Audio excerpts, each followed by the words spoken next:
Connaissez-vous le rouge-queue à franc blanc, la citelle torche-peau ou encore le pinson du Nord? Non? Dommage, il fallait être présent vendredi dernier à la Maison de l'Enfance. La LPO, la Ligue pour la protection des oiseaux, a en effet organisé une conférence sur les rouges-queues et autres oiseaux des jardins. Une conférence proposée par la section locale et animée par Vincent Robert, le président de la LPO Moselle. L'intérêt de la conférence de ce soir, c'était de s'adresser, je dirais, à un grand public, donc pas un public d'ornithologues, et leur rappeler un petit peu que les oiseaux, il n'y a pas besoin d'aller très loin pour en observer. Dans son jardin, il y en a, et les espèces, on l'a bien vu à travers celles qui ont été présentées ce soir, qui sont tout à fait dignes d'intérêt, soit parce qu'elles sont esthétiques, soit parce qu'elles ont un chant mélodieux, soit simplement parce que c'est agréable de les voir. Je crois que c'est un véritable bonheur d'observer à travers la fenêtre, une fenêtre ou installé dans son jardin, de voir tout ce petit monde qui s'agite et qui est très gracieux. C'est, je crois, une bonne antidote au stress de la vie moderne.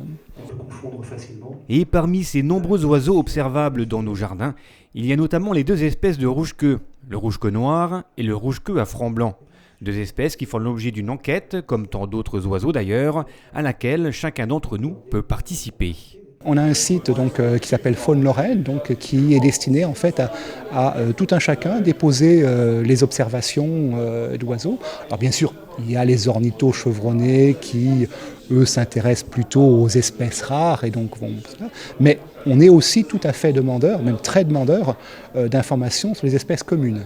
Donc c'est intéressant que tous ceux qui ont envie de participer à cette meilleure connaissance des oiseaux nous donnent un coup de main. C'est très facile, donc il suffit de profiter du moment où on est dans son jardin, de regarder et simplement noter. La seule différence, en fait, c'est ça. C'est au lieu de simplement regarder et puis un quart d'heure après ne plus se rappeler de ce qu'on a vu, il suffit simplement d'avoir un crayon à côté de soi et puis de noter les espèces qu'on voit.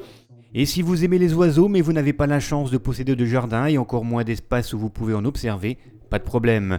Le groupe local de la LPO vous propose régulièrement des sorties sur le terrain. Le groupe local de Rambach organise tout au long de l'année environ une sortie mensuelle pour le grand public. On fait des fois des sorties entre nous pour essayer de repérer telle ou telle espèce, mais on maintient une sortie mensuelle pour le grand public. Ça permet aux gens de voir des espèces d'oiseaux qu'ils ne voient pas forcément très souvent, ou qu'ils n'ont même jamais vu. On fait des sorties d'initiation au chant, surtout au printemps. En ce moment, c'est vrai que ça chante beaucoup. Chaque jour, il y a des nouveaux migrateurs qui reviennent.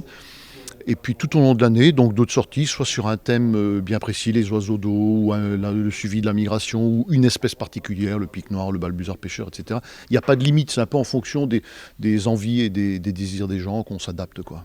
C'est vrai que c'est sympa, ça nous permet on en apprend beaucoup plus. La prochaine sortie se déroulera ce dimanche 13 avril aux étangs d'Ailly-sur-Moselle. Ornithologue ou pas, vous aurez peut-être la chance de découvrir les toutes premières hirondelles et des sternes Pierre Garin. Non, il ne faut pas être connaisseur, il faut être intéressé, quoi. C'est vrai qu'on ne peut pas être connaisseur comme ça au début. Si on est intéressé, nous, notre but, c'est de faire découvrir les espèces d'oiseaux aux gens, des espèces communes ou moins communes. Et puis ensuite, tout doucement, on évolue, entre guillemets, dans nos connaissances, quoi. Mais on s'en apprend encore les uns les autres et on a encore de très bonnes surprises. Ça nous remet à notre place, on ne sait pas tout, c'est très bien comme ça. Protéger les oiseaux, les faire découvrir, mais également protéger les milieux dans lesquels ils vivent. Voilà donc les objectifs de la LPO, qui vendredi nous a offert toute une panoplie d'oiseaux magnifiques que l'on peut observer dans notre région. Des observations à la portée de tous.